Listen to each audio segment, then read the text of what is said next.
So we're going to kind of do the same format as last week, though, of those who are here. Of those who aren't here, there'll be something a little bit new you could try. So this is a way to do a Bible study a little bit different, more through not through reading the Bible per se, but more through listening. Okay, more through listening, and then we'll kind of put the other stuff that you and Collier were talking about, about observations, about making assumptions and things like that. We'll kind of get into this story. So this week, Joshua actually asked me to share again. So last week we did it about Joshua. I did a short one because I just wanted to see how you guys respond. But you guys did really well. So this time I'm going to make it a longer passage. Okay. The thing about longer passages is kind of hard to remember, but I'm going to do a longer one because you guys did really well. Okay, so I'm going to actually be telling you a story. It's kind of like a storytelling. But I'm going to read a few, actually a good number of verses in the passage. So, just to give you the background of how this story is fitted, let me tell you what's going on in this particular story. This is when Jesus is with his disciples, okay? And towards the end, Jesus starts telling them about he must be crucified, right? And first, come on in, we're just getting started. Okay. So Jesus is starting to tell them, we're kind of letting them know what's going to happen. These are camera seats. In the back, you won't be on camera. You can. That's good. Thanks for the warning. So Jesus is kind of letting his disciples what's going to happen to him, right? But the disciples kind of get it, but they really don't, right? And Jesus takes 3 of his disciples and goes to the mountain, right? This is the Transfiguration, right? Yeah, the mountain. Do you know who Jesus took with him? Who were the people? Peter, James, and John. Now, Peter, James, and John, right? So they're up there, and we know the story, right? They see Moses, Elijah, okay? And then Jesus is coming down, right, with his disciples, and he's coming down, and he comes to this scene where the rest of his other disciples are there, and they're kind of having, not an argument, but something's going on between them and the scribes and the people. So there's this commotion going on, right? And then Jesus comes down and starts asking what's going on. And this is from where we're going to continue, we're going to pick up the story, okay? So, let me try to shorten it a little bit because it's kind of long. So what I'm going to do is I'm going to tell you a story, and I want you guys just to listen of what this passage says. Let's see. Okay, when he came to the disciples, he saw a great multitude around them, and scribes disputing with them. Immediately, when they saw him, all the people were greatly amazed. Running to him, greeted him. And he asked the scribes, "What are you discussing with them?" Then one of the crowd answered and said, "Teacher, I brought you my son, who has a mute spirit. Whenever it seizes him, it throws him down. He foams at the mouth, gnashes his teeth, and becomes rigid. So I spoke to your disciples they should cast it out, but they could not." He answered him and said, "O faithless generation, how long shall I be with you? How long shall I bear with you? Bring him to me." Then they brought to him, and when he saw him, immediately the spirit convulsed him. He fell on the ground, wallowed, foaming at the mouth. So he asked his father, "How long has this been happening to him?" He said, "From childhood. And often he has thrown him both into the fire, into the water, to destroy him. But if you can't do anything, have compassion on us and help us." Jesus said to him, "If you can believe all things, possible to him who believes." Immediately the father of the child cried out and said with tears, "Lord, I believe, help my unbelief." When Jesus saw the people came running together, he rebuked the unclean spirit, saying to it, "Deaf and dumb spirit, I command you, come out of him and enter him no more." Then the spirit cried out, convulsed him greatly, and came out of him. Okay, I'll stop there. There's more, but I think this is too long. Okay, I'll stop right there. Okay? That's the story. And what I want you guys to do is I want you guys to tell me repeat the story to me. Shout it out. You just yeah, what you remember. Now at this point, we're not going to be asking questions. All I want you to do, let me know what you listened or what you observed in the story. Also, we'll start making a list. There was a great multitude. Great multitude. Okay. Okay. Jesus asked a question at the beginning. I don't Okay, remember exactly what it what was. was but that it like, question? what's going on? Okay. Jesus asked what's Yeah, going on, right? Basically. Jesus asks, what's going on? He's actually coming down from the mountain first. He is, okay, that's the very beginning of, you're right, right? Right. He came down, okay. In So the Jesus is mountain. coming down So he's coming down to not a mountain, but to the valley. to a valley, okay, all right. But to a valley where there was, like what Jay said, great multitude, right? Mhm. And Good. there were his disciples and the scribes were in addition to this great multitude. Okay, so that's right, so plus scribes and others. What else? When Jesus asked what's going on, Uh-huh, and this Father. father, Father does what? the father said that they asked the disciple to cast out the Okay, so possessed Father, spirit. okay, it's talking to the disciples Healing. Mhm. for healing, okay, for healing for For who? healing. For his son. For his son, right? And the Father also addressed Jesus as teacher. Let's see. Yes, you're right. That's good. I didn't even do that. But yes. Okay. Father addresses Jesus as a teacher. Okay. What else? And but the father said that they can cast out the Father? demon. Father says, "Who can cast out?" Yeah, The disciples. disciples Okay. cast him cannot out. cast out. Okay. So the Father is saying that the disciples can't, right? Can't. But Jesus said, "Oh faithless generation, how long I will be with you." Mm-hmm. So that's what he said. Right. Faithless. Okay. It's good. You guys are picking up a lot of stuff. This one's a little bit more challenging than last time. Last time I was doing 4 verses. This is almost 8. You know, when it talks about the great multitude, you have the scribes and others. Uh-huh. To me, in my mind, that would make me think that there were believers and there were unbelievers Okay. in that group as Yeah, it's well. possible. Definitely possible. Mhm. Okay. What else?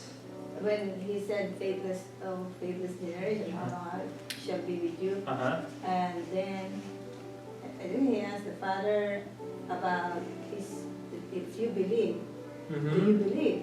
Mm-hmm. And the father said, I believe. Lord, help my unbelief. Okay. So Father says about help my unbelief, right? Okay. Before that, Uh-huh. Jesus asked the Father, how long has it been? Yes, he does, right? So that's in between them. I mean Jesus, right? Jesus asked Father. So Jesus asked Father pretty much a question about his sons, right? Uh-huh. About sons' beliefs. Not It's pretty interesting, right? Because he gets a history. Uh-huh. And I don't remember getting a history from anybody else. Get the history. It's like a patient history. There's a history. And then the Father. Anything else you guys can remember? The spirit convulsed. It's the spirit convulsed, okay? And it fell on the ground with foaming mouth. Okay. Son falls on the ground. Jesus responds to the help my unbelief thing. Well, so Jesus asks the Father, how long has it been? The Father says, how long, Uh-huh. if you can help. Okay, that's a good point. That's a very good point, right? And If you then- can help. Yeah, if you can help. And then Jesus says, if you believe, anything can happen. And then he says, help my unbelief. Okay, that's very good. I'm glad you picked that up. Because that's very important in the story. Well, but you know what, I think he also said that, he says, if, have compassion. In other words, if you can't heal him, at least have compassion on him. Did I read that correct? Did I hear that correct? Well, okay, well let's hold on to that question. Okay. All right. So I know that there's a lot of stuff going on, and we're getting some stuff together. So what I'm gonna do, I'm gonna read the story one more time. Now, what I want you guys to pay attention and try to pick up the things that we did not pick up the first time. All right? Okay. Now here's the story. And when that's just Jesus, and when he came to the disciples, he saw a great multitude around them, and scribes disputing with them. Immediately when they saw him, all the people were greatly amazed, and running to him, greeted him. He asked the scribes, "What are you discussing with them?" Then one of the crowd answered and said, "Teacher, I brought you my son who has a mute spirit. Whenever it seizes him, it throws him down, he foams at the mouth, gnashes his teeth, becomes rigid. So I spoke to your disciples that they should cast it out, but they could not." He answered him and said, "O faithless generation, how long shall I be with you? How long shall I bear with you? Bring him to me." Then they brought him to him, and when he saw him, immediately the spirit convulsed him, and he fell on the ground and wallowed, foaming at the mouth. So he asked his father, "How long has this been happening to him?" And he said, "From childhood. And often he has thrown him both into the fire and into the water to destroy him. But if you can't do anything, have compassion on us and help us." Jesus said to him, "If you can believe, all things are possible to him who believes." Immediately the father of the child cried out and said with tears, "Lord, I believe. Help my unbelief." When Jesus saw that the people came running together, he rebuked the unclean spirit, saying to him, "Deaf and dumb spirit, I command you, come out of him, enter him no more." Then the spirit cried out, convulsed him greatly, and came out of him. We miss a lot. Yeah. You guys did miss a lot, right? Yeah. Okay, so what were some of the things that you missed? A great multitude, the scribes and others disputing. They're disputing, that's right. And it's Jesus who sees the multitude. Okay, yes. Jesus sees the multitude, right? And Jesus sees the multitude. And Jesus is coming to his disciples. He's coming. Sees the multitude. That's right. That's But he's something. going to the disciples. And he was actually, his original pathway was to the disciples, and then he sees what's going on. Exactly. Right. And when he asks what's going on, he addresses the scribes. Yes. That is correct. Because remember, you only took how many? 3. 3. So how many are behind? No. Right, so he's coming back to the 9 that he left. Right? Yes.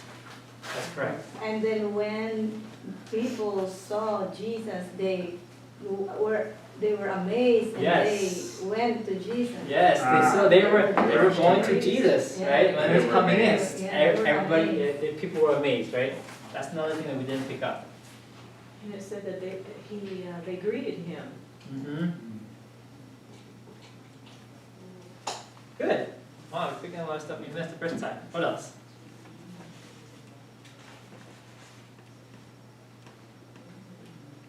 Jesus rebuked unclean demon. Yes, so he does at the end, he says, he rebukes, right, the unclean spirit.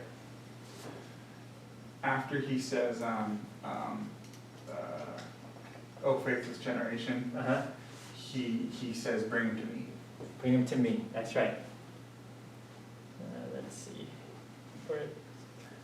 And the father Yes. said that if you can't heal him, have compassion and help us. And he gives a lot of details. He's foaming at the mouth, Uh-huh. coming down. Mhm. He tries to destroy him Uh-huh. by putting him in, what is it, like water and fire? or Water and something? fire, that's true. Like that, yes, water and fire. It's interesting. It says Destroying water and the fire. and the Yeah. water and the fire. The rebuke and actually is very specific. It says, come Yeah. out him dumb and deaf spirit Yes. and return no more. Mm. Yes. I like that part, Uh-huh. no more. That's right. That's a good promise to claim. Yeah. No. No more, that's right. Yeah. Jesus makes it very clear. I think in the story, they also said that this happened since he was a child. Yes, that's right, because Jesus asked for the history of what's going on, he said, Yeah. ever since he was a child, right? Mm. Where I could put that? About the son But Jesus disease asks, Uh, I don't know. after Oh, yes. the faith. Well, as a child, right, as a child, disease. Good, there's a lot of stuff that we didn't pick up the first time. And the fact that this demon Mm-hmm. did whatever he did, and the father was able to say, well, this is what he does, and it was like the demon did demonstration right in front of everybody. Yeah, I mean, he was convulsing and gnashing his Yeah. teeth, all that stuff right in front of Jesus and the disciples and the multitude, that's correct. Let's see, anything else that you guys could think of? I know this one's a little bit longer. I think when the father said, help my unbelief, it said he had tears in his eyes. Yes. Yes. That's Yeah. very Yeah. important too. Mhm. He wasn't just saying, he was crying, right? He was crying. That's a very important point, I think.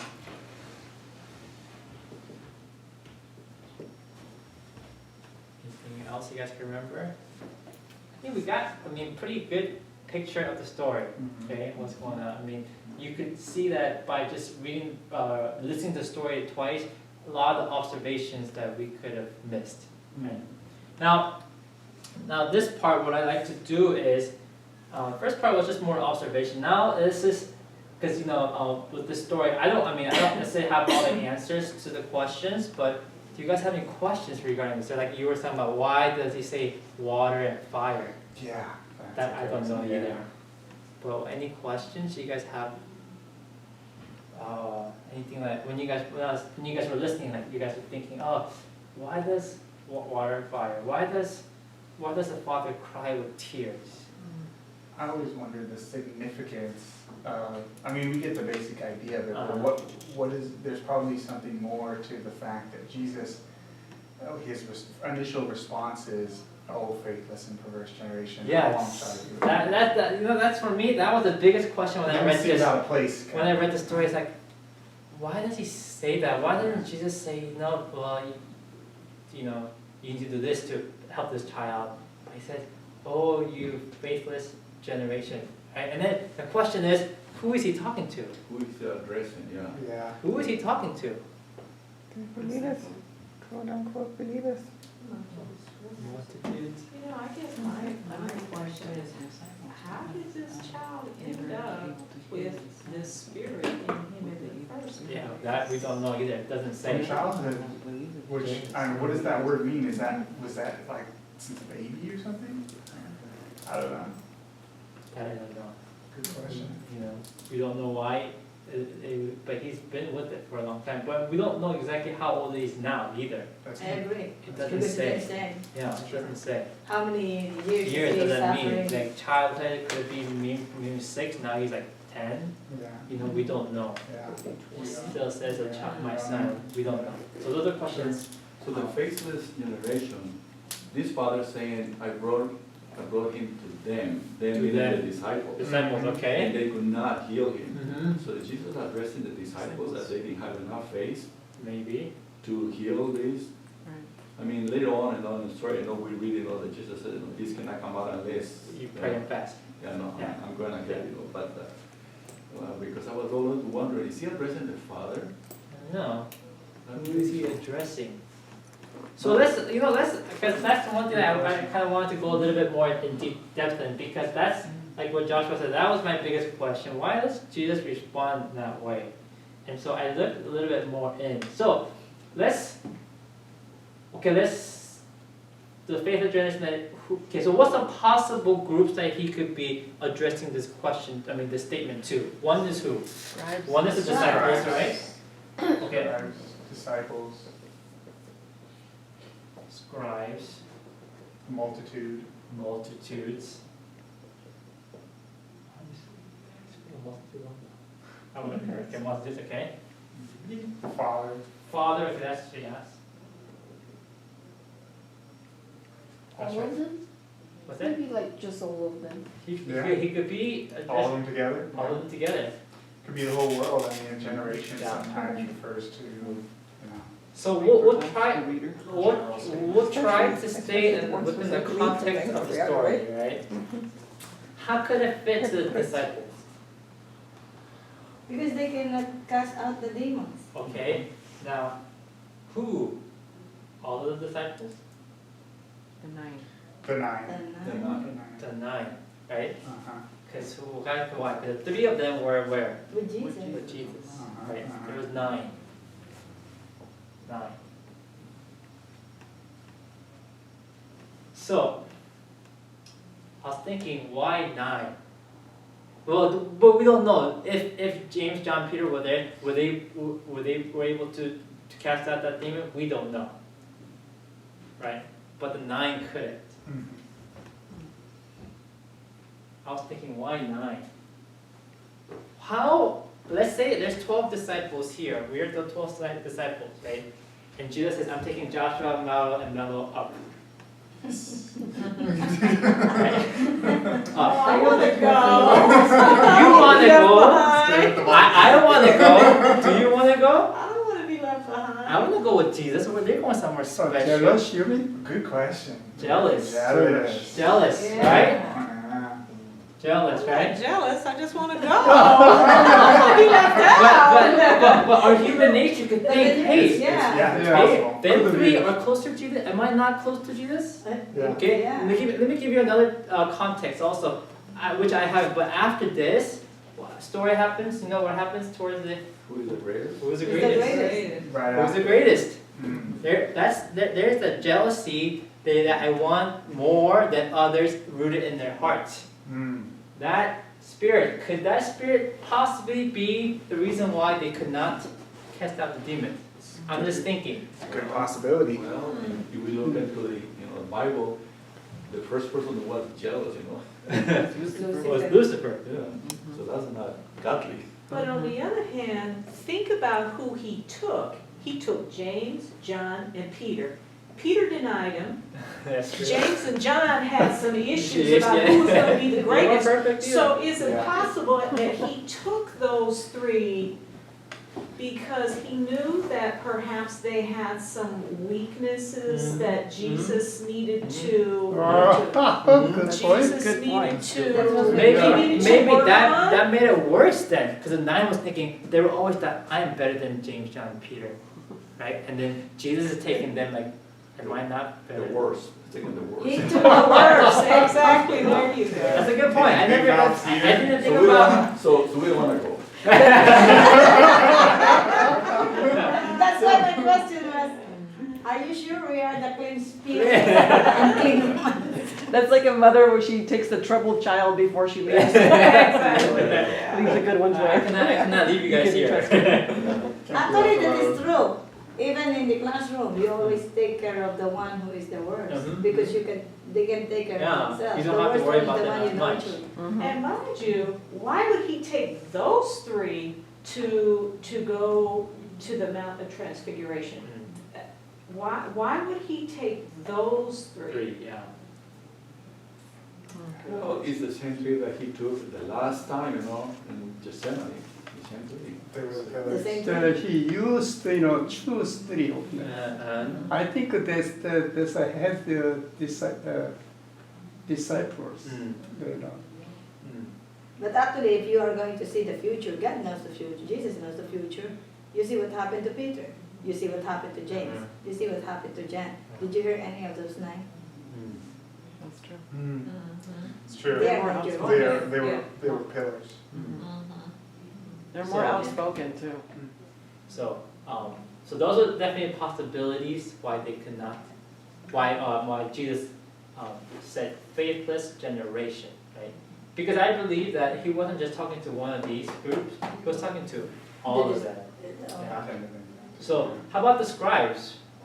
For me, I was thinking like scribes and multitudes were kind of the same, similar group setting, but why were they why was Jesus saying to them as a faithless generation? Well, they had the scriptures, they were the scribes, the law, but they wanted to see Jesus do miracles. That's the only way they were going to believe in it. That's why he says to them, you seek miracles. You seek, Yeah, that's right. He said that many to times. believe. In order to believe, you gotta see something going on. Yeah. So I think they came to see the disciples, to see the miracles before they could believe. So they were faithless in that respect. Yeah, because by faith, you have to believe what you cannot see, right? Yeah. They only wanted evidences Right. because they just didn't have a full 100% faith of God, of Jesus, right? So I definitely agree. That's what kind of what I was thinking too. And then I was also thinking, because like the multitude of Jewish people, they did not like what Jesus was doing.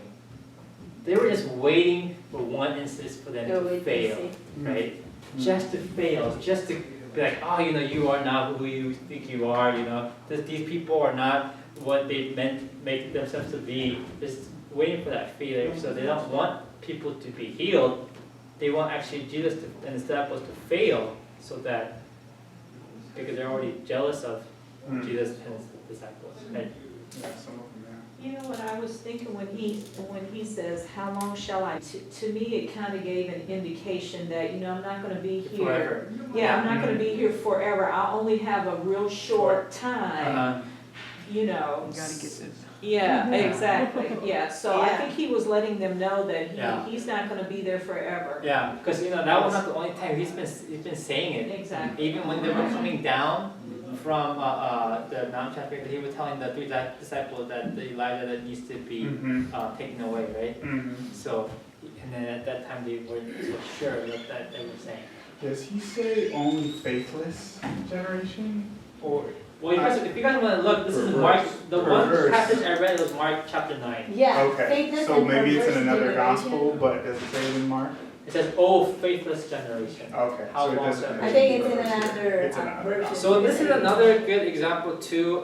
This is found in Mark and Matthew. I read all three of them. They are all slightly different. Not different, but like Yeah. different pictures. Yeah. They are Yeah. Yeah. But Mark Focus on was the most descriptive. That's why Interesting. I picked Mark this was the one. most Was the descriptive? longest, He's the shortest gospel. but this one he was the longest. Wow, that's Yeah. interesting. So I read all three of them, That is and interesting. then this one kind of gave a good background and then more of the story. So More I read, details. yeah, because if I read the other passages, you would not be able to get all the things that we're talking about right now. Don't they say that Mark's gospel was probably Peter's gospel? Yeah, it was. Yeah. Yeah, he dictated it to Peter. Dictated to Mark. To John Yeah. Mark. Interesting. Peter dictated it to John Mark. Because I was thinking, when I was reading this, I was thinking Luke should be the most, because he was a doctor, and Yeah, he was yeah. more for the people, and History, history, so yeah. I was thinking Luke would be a little bit more in detail, but it wasn't. I Mark was. wonder why that is, because Peter is the shortest gospel, and then he spends the most time on this Yeah. story. That is very interesting. So how about the Father?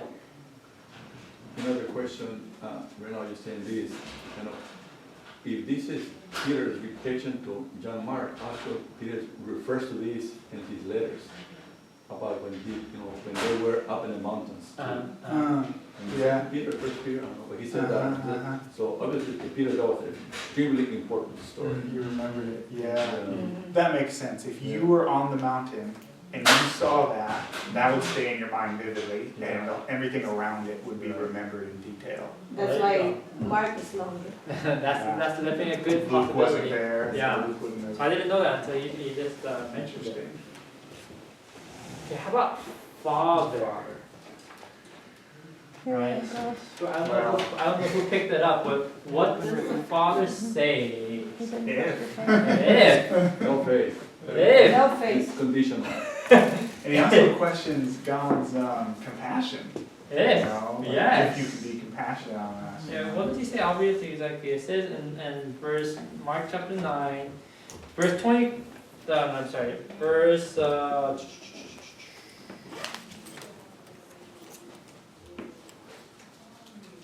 sorry, I lost my spot.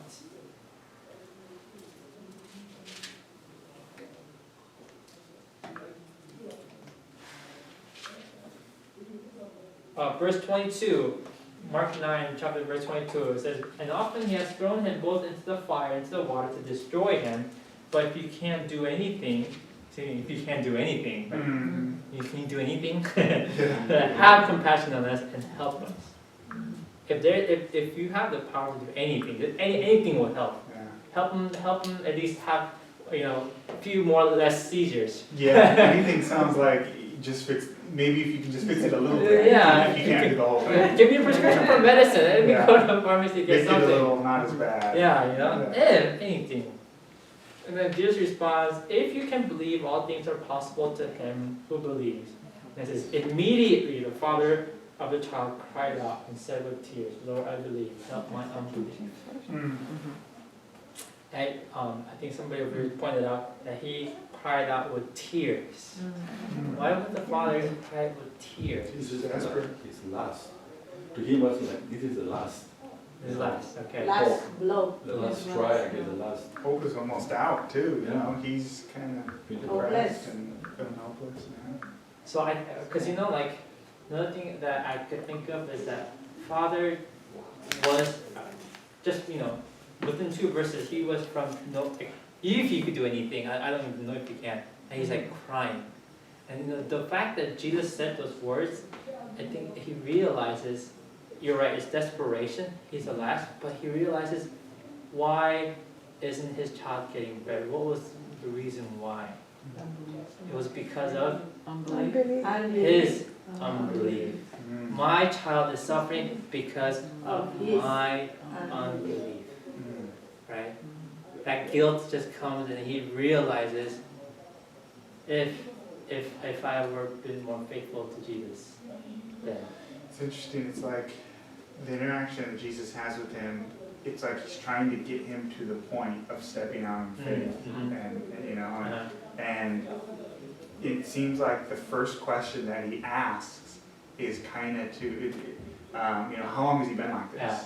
It's almost to bring the problem more prominent to the father's mind. Think of how long it's been. Yeah. So he would want it more. Yeah. Because it's not like it's your fault kind of thing, but he's kind of like trying to slowly reveal it to the father. Yeah, draw the desire. Out of love, right? But this father actually took a big risk, because the scribes, and the people thought, if that happened to you, who sinned? You sinned? Oh, the father sinned. Yeah. So basically the father was exposing himself, saying this is, he loved his child so much, he says, I'm going to just spill my guts. Yes. They were very judgmental. Oh, definitely. So he said, I'm going to take all the risk, this is my last chance. So he didn't care about What the people will say. the condemnation of the others. Well, they believed in those days that if something was wrong with you, physically It or affects financially, the child. it was because God was mad at you. For some reason, right? Which was not always necessarily the case. Yeah. From Lazarus, obviously. But So yeah, he's exposed. That's a very himself to good point. criticism. That's a very good point you're making, because when I'm studying this, things that I'm thinking about is that with God, for Jesus to come and let's say help him, what did he have to do? He had to spill out his guts, right? He had to give all. He had to surrender everything for Jesus to take his miracles and heal his son. That was my sermon this morning. Oh, yeah. But I think that's very important, because we're running out of time soon. But the last question that I always want to end with: what can you learn about Jesus from this story? Like, what can you learn about God from this story? He is a very compassionate God, It's a very compassionate and he God. always look at even the small thing and the big Yes. thing. He is giving you the opportunity to come to him with all surrender. All surrender. He With all wants surrender. everything Everything. of your You are heart. not supposed to keep anything from you, because anyway he will see it. If you want to be with him, you have to give up everything to him, so that you will be with him forever. He will be the one to fix you up, not yourself, to fix yourself, but he will fix you. Yeah. I like the fact that God can work with someone who believes but needs help because they're struggling with their belief. He can still work with that. Amen. He can still help that. And he doesn't give up, never Yeah. gives up. Even though he says, you're perverse and we leave, but he still is there with them. He's still here. Mhm. Yeah. Still healing. Absolutely. And I like when Jesus Right, in said, life. he says that Only all that, things are possible. Yeah. He didn't say some things, All things. maybe, he said All all things. things. But it's still based on our condition. And like you said, even when we are weak sometimes, you know, I mean, let's face it, if you were in the Father's shoes, Mhm. and you saw your child like this from an infant, and mind you, you've gone to the disciples, you've gone to the church, you went to the folks, and they couldn't help you, where else do you go? So if you put yourself in his shoes, you know, it's like, well, you know, I did this and I did that, but Jesus gets straight to the heart. Heart, yeah. He got straight to the heart issue, it was all about belief, and then he said, all things. All So things. that gives me a lot of hope and That's right. encouragement, all things. Amen. Yeah, Jesus wants all That's from right. you, but he'll give you all. That's right. Return. Works both ways. Amen, amen. So. He gives and he expects. So Father time. this is something I read during my personal Bible study. So I thought this would be a good one to do together. But that's kind of the story of telling the story instead of just reading. Give it up, thank you. Yeah, It's a awesome. good- Awesome. I didn't do it myself. I learned it from a friend actually. And we could use that in any passage, so the idea is to go over it multiple times. Yeah. So if you want, there's step by step how to do it. It's called storing. I could Storing? Storing. This type of Bible study called storing. It's telling a story, but you're actually reading a passage. What you do is Interesting. you kind of have to. Like story, ing. Yeah. Interesting. So you have to kind of give the context, the background of the story. You can't just read the story because you kind of need the context of what's going on, and then you pick the passage. But you want to pick the passage not too long because imagine trying to read 20 passages and asking you guys to repeat that. Yeah. It's kind of long, but But you know, when you think about it, I would think that this is an excellent tool to use for probably anything in the Bible. yeah, Because so you- many times we you take things out of context. Right. Over it again. Right. Yeah. You can apply this to anything. You know, this is easy. This is great for us adults. It's also good for kids because they can also try to remember the stories too. Uh-huh. Just for reference, the story about Peter sharing this experience in his letters is in 1 Peter chapter 1. Okay. Yeah. I didn't know about that. Thank you. Amen. And next week we'll continue with the joy of discovery. Thank you so much, James. Yeah. This was a really good lesson.